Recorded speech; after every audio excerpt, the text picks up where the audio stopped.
Bienvenue dans cette nouvelle édition du QG Week-end. Au sommaire, les fonctionnaires gabonais en grève depuis le 9 février menacent de durcir le mouvement. Certains syndicats critiquent les tentatives d'intimidation menées à l'encontre du coordinateur de la grève, Jean-Rémy Yama.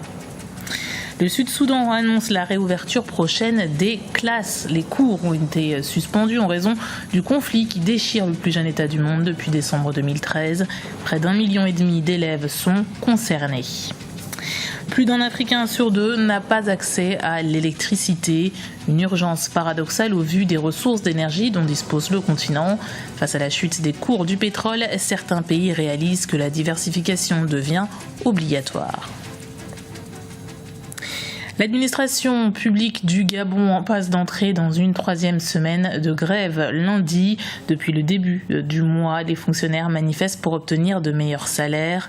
Lors d'une assemblée générale ce vendredi, les syndicalistes sont appelés à durcir le mouvement. De plus, selon eux, le coordinateur de l'action sociale serait victime d'intimidation de la part de la justice. Jean-Rémy Yama a été entendu pendant 10 heures dans le bureau du procureur dans une affaire de faux diplômes. Sa secrétaire a finalement été incarcéré. Écoutons la réaction de Louis-Patrick Mombo, le délégué de la CONACYSED, la Convention nationale des syndicats de l'éducation. Malheureusement, le gouvernement rame à contre-courant. Et en date du 9 février, une fois le mouvement de grève déclenché, nous avions été reçus par M. le Premier ministre. Et au cours de cette réunion, les explications données par le Premier ministre pour le retard accusé dans la mise en place du seul nouveau système d'organisation. C'était dans un premier temps le logiciel qui serait bloqué. Par la suite, le rapport d'envoyé qui n'a pas encore été remis au président de la République. Par ailleurs, c'était le travail sur le nouveau système de rémunération bloqué.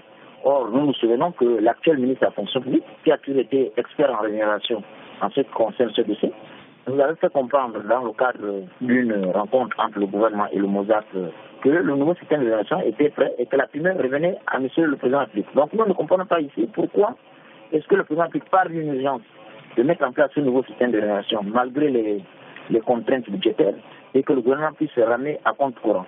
Donc les travailleurs ont un studio dynamique unitaire que nous sommes, déclenché une grève générale, ce qui est fait. Et puisque le gouvernement tarde à répondre favorablement aux revendications des travailleurs, tarde à respecter les engagements pris, le mouvement de grève se poursuit. Il va même se durcir à partir de demain. En Côte d'Ivoire, l'ancienne première dame Simone Gbagbo comparaîtra lundi dans le procès sur la crise post-électorale. Elle est inculpée d'atteinte à la sûreté de l'État lors des événements qui ont coûté la vie à 3000 personnes entre 2010 et 2011. L'ex-première dame qui est également poursuivie par la Cour pénale internationale pour crimes contre l'humanité. Mais la justice ivoirienne refuse de la transférer à La Haye. Second tour des élections législatives ce dimanche aux Comores. Les habitants de l'archipel doivent choisir entre 3 partis, dont Djoua, parti de l'ancien président Ahmed Abdallah Sambi. Un scrutin qui se déroule dans un climat social particulièrement tendu. La fonction publique accumule 3 mois de retard dans le paiement de ses salaires et les habitants font face à des pénuries d'eau et d'électricité fréquentes. Un contexte qui pourrait agir sur le taux de participation. Retour à l'apprentissage, c'est le nom du programme instauré par le gouvernement du Sud-Soudan. Depuis décembre 2013, le conflit qui divise le plus jeune État du monde a privé les enfants de scolarité. C'est en tout 1,4 million d'élèves qui seraient concernés par les réouvertures prochaines des classes. Les précisions de Guévanido. Rouvrir les salles de classe aux enfants après plus d'1 an de conflit au Sud-Soudan. C'est la nouvelle résolution du gouvernement qui annonce la reprise des classes dans les 12 prochains mois. Cette annonce permettra aux enfants dont les zones d'habitation sont touchées par le conflit de reprendre les classes. Je suis conscient que le conflit en cours dans notre pays fait que de nombreux enfants ne sont pas scolarisés. C'est pourquoi il est important d'apporter la paix afin que nos enfants qui ont quitté l'école puissent revenir et poursuivre leurs études. Une campagne de sensibilisation est lancée à cet effet à Djouba, la capitale. Elle devrait atteindre au moins 200 000 enfants non scolarisés dans les zones régulièrement touchées par les hostilités. Suivra la formation des enseignants et encadreurs de la petite enfance.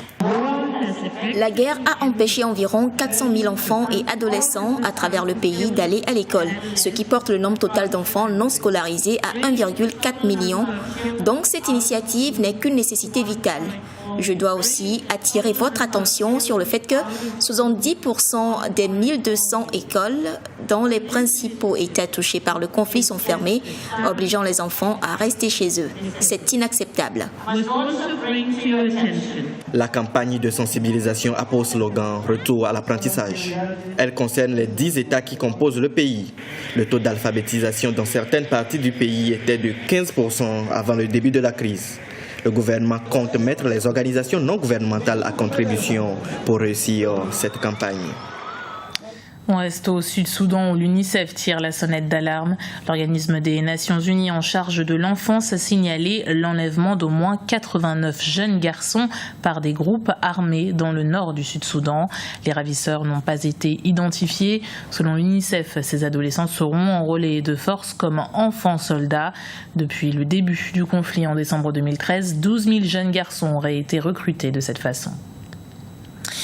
L'actualité économique, c'est ce constat sans appel. 600 millions d'Africains, soit plus de la moitié du continent, n'ont toujours pas accès à l'électricité. Un chiffre qui souligne l'importance du défi énergétique au cours des années à venir.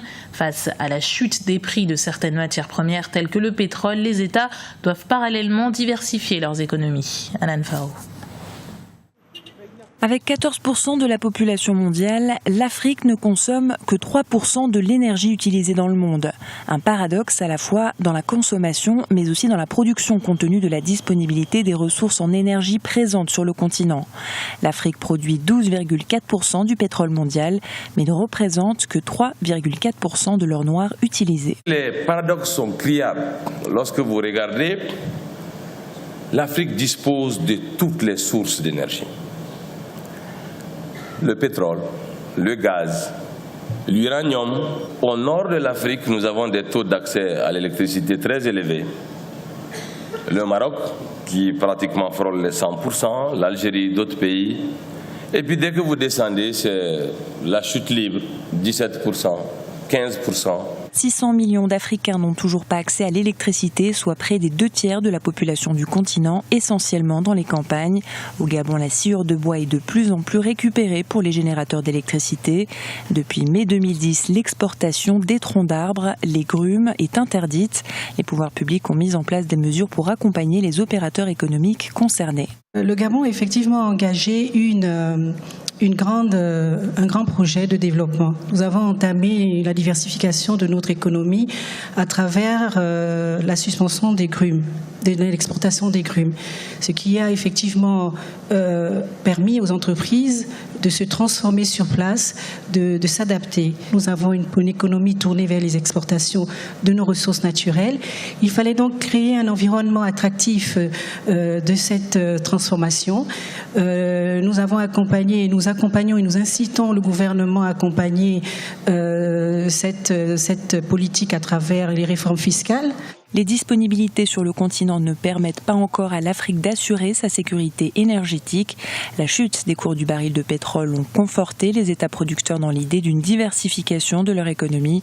Selon l'Agence internationale de l'énergie, si les investissements nécessaires sont réalisés, les énergies renouvelables pourraient couvrir 45% du mix électrique de l'Afrique subsaharienne à l'horizon 2040.